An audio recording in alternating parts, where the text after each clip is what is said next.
Apakah hukum kita makan ulam tepi jalan, tepi tali air, nampak pucuk paku, kita kutip dan makan? Hukumnya halal. Kenapa? Kerana bukan orang punya. Yang haram, pucuk paku dalam kebun orang. Tak boleh. Dalam tanah orang, tak boleh. Dalam permis orang, tak boleh. Melainkan dengan izin. Nah, tepi jalan tumbuh kangkung, tepi parit kangkung. Itu bukan orang punya.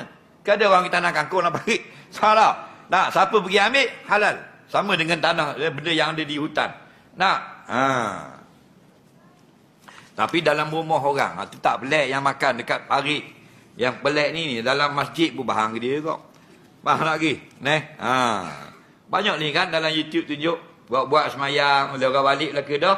Cokeh peti besi. Nampak? Boleh ada. Boleh 300, 400. Oh, seronok dia. Buat pakai piah. Konon bayar asal. Mata dia macam pusik mata.